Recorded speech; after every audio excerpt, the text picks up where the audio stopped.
Il y a de nombreuses années, j'ai découvert quelque chose que j'ai tradé pendant également de nombreuses années par la suite. C'est une utilisation assez originale du CCI. Lorsque le CCI vient de la zone de survente et qu'il fonce quasiment en ligne droite dans la zone de surachat, eh bien ça vous donne un signal haussier qui est eh bien plutôt bien suivi d'effet. On va voir comment on peut gagner de l'argent avec cette stratégie. Salut, c'est Rado, content de vous retrouver pour la mise à jour de l'analyse technique du CAC 40 avec un CAC 40 justement qui tergiverse à l'approche de la zone de résistance journalière qui correspond également dans sa partie large ici à une résistance énorme, une résistance trimestrielle. Je vous remontre les données mensuelles pour que vous compreniez bien la falaise à laquelle eh bien, s'exposent les haussiers. Il faut bien voir que cette zone est tout simplement une zone de record historique et il est logique que certains investisseurs se demandent si les fondamentaux de l'économie mondiale justifient un tel engouement. Je reviens sur les données journalières et on a vu qu'on avait également une résistance journalière ici avec cette zone orange correspondant eh bien, justement au plus haut de février. Donc pour l'instant au tergiverse, je vous avais expliqué que ma priorité, non pas ma priorité mais ma préférence allait à un retracement mesuré, par exemple jusqu'ici pour aller combler le gap avant de repartir vers le haut. Ce n'est qu'un scénario de travail, c'est absolument pas un conseil, mais en tout cas ça veut dire que pour l'instant ça se passe on va dire de la manière on va dire classique, avec une forte augmentation, un retracement et puis pourquoi pas par la suite une nouvelle hausse, on verra, mais c'est vrai que le comblement de ce gap ici semble attirer les regards. La bougie du jour est mauvaise puisqu'elle est rouge, ce qui signifie qu'on clôture plus bas que l'on a ouvert. Et surtout, on termine dans le tiers baissier. Donc ça, c'est la présence de force vendeuse quand même importante. Et là, pour le coup, pas de miracle. Les bougies Ekinashi commencent à marquer le pas puisqu'on tient compte de la bougie précédente et que la bougie d'hier était déjà baissière, on a une bougie ici qui n'est plus haussière. On finit les grandes bougies vertes sans mèche haute, sans mèche basse, pardon, et on a une bougie d'indécision à présent. Ce qui est compatible donc avec une continuation de la baisse. Si on regarde les éléments techniques, je vais vous mettre un coup de Fibonacci. C'est toujours bien d'avoir les Fibonacci sous les yeux parce que comme ça vous voyez où les haussiers sont susceptibles de rentrer. Les traders aiment bien rentrer sur des niveaux de Fibonacci. Donc les 38% ici pourrait être un point intéressant pour beaucoup de traders. Donc autant se mettre dans leur roue, 7167. Et puis si on devait consolider davantage, eh bien ce serait sur 7097 apparemment. Ce qui nous amène donc aux éléments techniques. La moyenne mobile à 7 jours, elle est ascendante. On est toujours pour l'instant au-dessus, donc la tendance immédiate n'est pas remise en cause, elle est haussière. La moyenne mobile à 20 jours également est en dessous des cours, elle est plate, donc la tendance générale est plutôt neutre.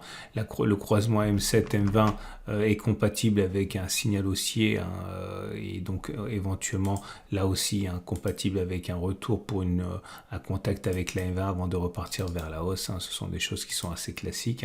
Et la moyenne mobile à 50 jours également est plutôt bien orientée puisqu'elle est ascendante en au-dessus, donc la tendance de fond est haussière. J'aimerais aujourd'hui vous montrer un indicateur technique qui peut faire l'objet quand même de variantes. Donc aujourd'hui, j'aimerais vous montrer une stratégie que j'ai élaborée il y a quelques années de ça et qui pourrait vous intéresser. Parce que je pense que c'est quand même assez efficace et c'est au niveau du CCI.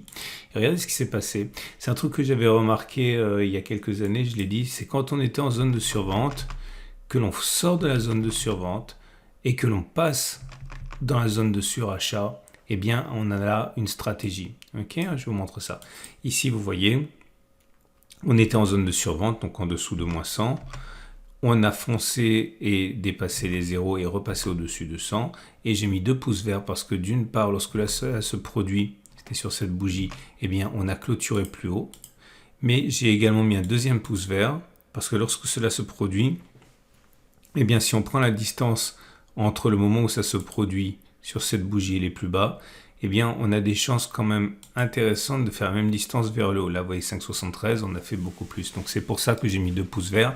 Un pouce vert pour dire qu'on a clôturé plus haut que la bougie de signal, et un deuxième pouce vert pour montrer que, eh bien, on a connu la même progression qui nous séparait du stop de protection, mais vers le haut. Attention, je parle bien ici du premier contact avec la zone de surachat. Là, on n'en tient pas compte, hein. Je parle vraiment de la trajectoire survente et surachat d'un coup.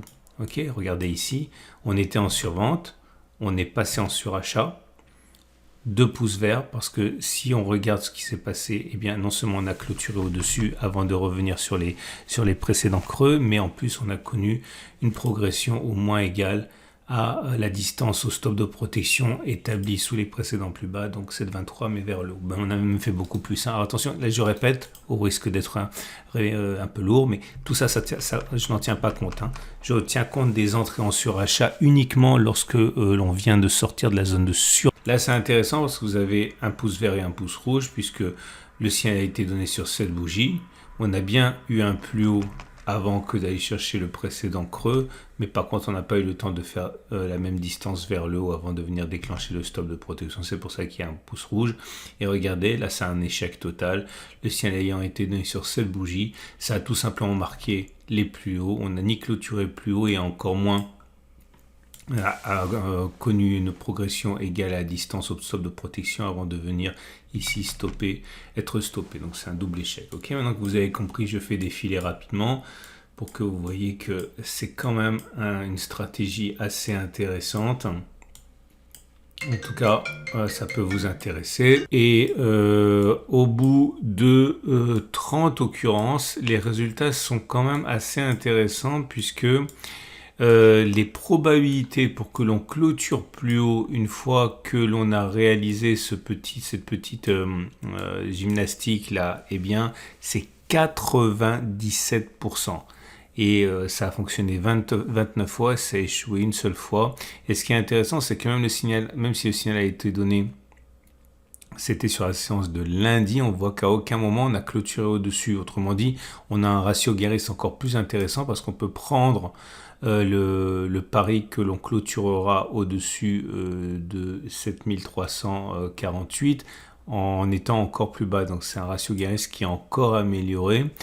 Et les probabilités de faire une progression de 7,48% mais vers le haut s'établissent à 67% sur les 30 dernières occurrences, puisque ça a fonctionné 20 fois et ça a échoué 10 fois. Autrement dit, bon, on ne sait absolument pas si ça va se passer. Les choses qui fonctionnent 2 fois sur 3 échouent 1 fois sur 3. Mais cela corrobore l'hypothèse selon laquelle on pourrait avoir effectivement une petite consolidation, mais ce ne serait que pour mieux bondir. Et on a un ratio gain-risque qui est encore amélioré, vous l'aurez compris, hein, en particulier si on descend un petit peu. Donc pour caricaturer, on a 2 chances sur 3 de faire au moins 7% encore après notre consolidation. Donc ça peut être pas mal pour vous pour établir une stratégie, tout en sachant bien sûr que ce n'est que statistique et que on ne peut absolument pas garantir quoi que ce soit avec ça. C'est uniquement donné à titre de partage de ma méthode statistique et probabiliste de trader. On va donc terminer maintenant avec l'Ichimoku. Et l'Ichimoku nous enseigne que ça reste quand même assez médiocre, hein, puisqu'on est dans une période de... On a atteint l'objectif du twist. Alors le twist baissier n'a pas permis d'atteindre son objectif, vous le savez, hein, puisque l'objectif c'était de prendre, vous le savez, les plus hauts, de mettre le twist à 50% et de viser la même distance vers le bas. On voit qu'on a loupé l'objectif. Par contre, ça a fonctionné dans l'autre sens, on l'a vu hier, hein. C'est-à-dire que si vous mettez la distance parcourue avant le twist ici, reporté par-delà le twist, on voit que l'objectif a été rallié au point près ici, hein. On a déjà parlé, voilà, je le fais bien.